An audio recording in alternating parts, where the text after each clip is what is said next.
On this episode, I'm going to be showing you how to install flooring around an air vent duct like this one. So make sure you stay tuned.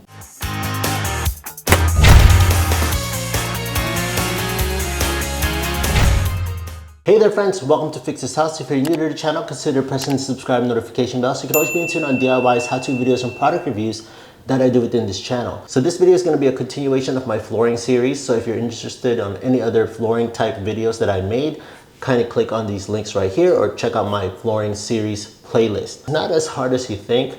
All you have to do is take the right measurements, and I'm going to show you step by step on how to accomplish a nice clean look whenever you're cutting around your air vent like this one. Let's get started. Connected the new flooring to the old flooring, and we got around to this area, and we're going to continue on through the rest of this area of the walk-in closet.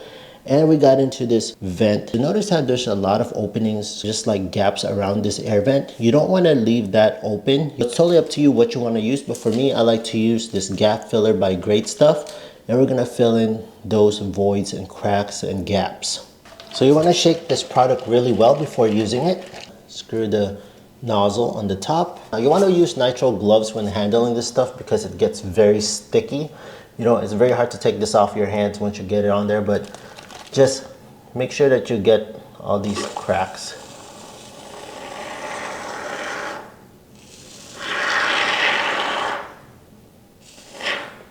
So that should be fine.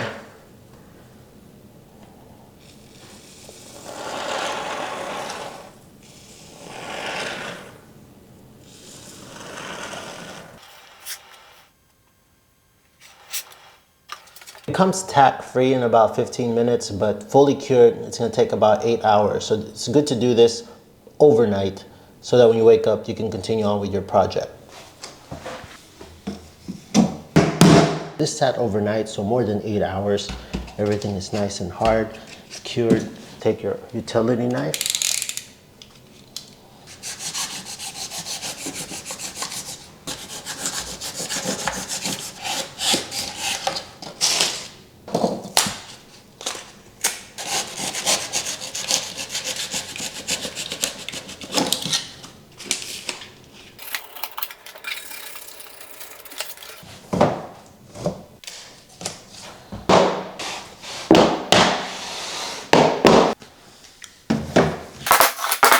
So now we have a full board touching the wall. You don't want to put another full board because you're going to be cutting around this vent.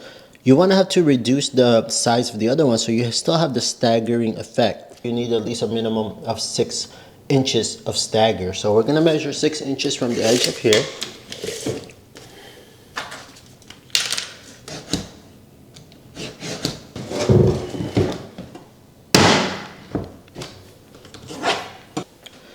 With a thick 6-inch stagger right there. You see the butt joint on here? Instead of measuring this from edge to edge, make it easier for yourself. Place your spacer, 1/4 inch on the edge. Measure where the edge of the vents are. Measure how far is it from the flooring edge to the edge of the vent duct. And I'm seeing 3 inches. 3 inches from the edge, not the tongue and groove, but from the real edge of the material. Mark 3 inches. That's why it's very important to have a carpenter square. Makes it a lot easier. When cutting flooring, I like to use my oscillating tool. This one's by Works. If you want or interested on the tools that I use within this video, including this one, I'll leave all the links on the description down below.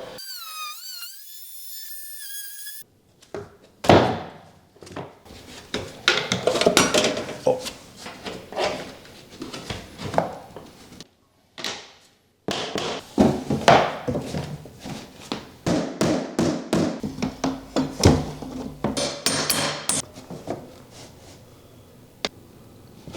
Six and a quarter.